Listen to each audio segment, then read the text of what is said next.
By the way, is your name in the police report? I believe so. Yeah. I'd like to see me. the police report. They called me. Yeah.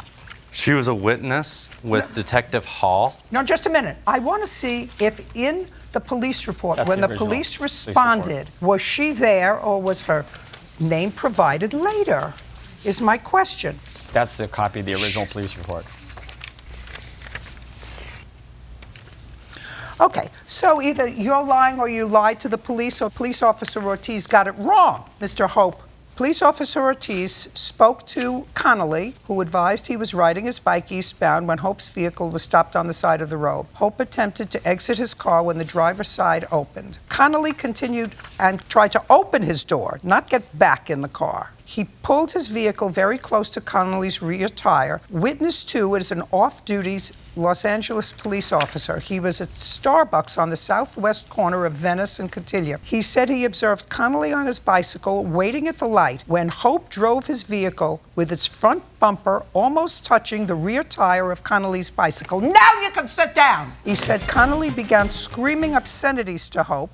That's after an off-duty police sergeant, who was in fact sitting at Starbucks, saw Mr. Hope with his car Where's he today? almost touching the rear tire of Connolly's bike. He said Connolly began screaming obscenities. Hope exited his vehicle and pushed Connolly into the car next to him, causing him to fall off of his bicycle. That's what the off-duty police officer, who, you don't know this officer Alexander, do you? Shield number.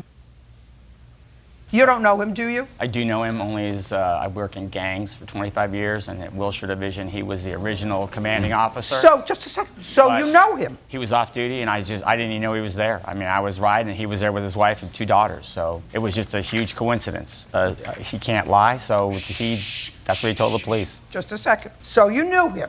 I've known him for Interesting. 30 years. Hope and witness agreed to have witness's vehicle fixed at a later time. The witness did not want to press charges. The witness was the owner of the car that was damaged. Is that right? Yes. Now let's see the medical reports. I gave it to her. There was a lot of them. I just By the condensed way, it to that. This happened on July 4th, 2015. July 4th.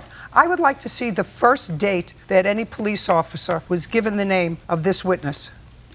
The date, Mr. Hope. The date. I don't have that. The date. I don't have that. What kind of insurance do you have, sir? You mean health benefits? Through my wife's insurance company. Okay, so you had no out-of-pocket expenses for... I've had almost $8,500 of total bills to date out of what I've had to pay, and I'm continuing to pay the where I had Was the your arm in a surgery. cast? They couldn't. I have pictures. They can't cast it. They just have to reattach. They stapled the tendons to the bone, and then you just put it in a sling for 2 months. So you had a surgical procedure? Right, because the tendons were ruptured and just had surgery. Yeah, they had to fix it. The answer is you had a surgical procedure. Yes, on July 27th was when the specialist was available. Well, it says here that there was trauma and no fracture. Yeah, there was no fracture. It was all the tendons were ruptured off the bone, so that you can't see that in an X-ray. So I had to do an MRI. I did the MRI on July 10th. It should all be in that Cedars-Sinai paperwork.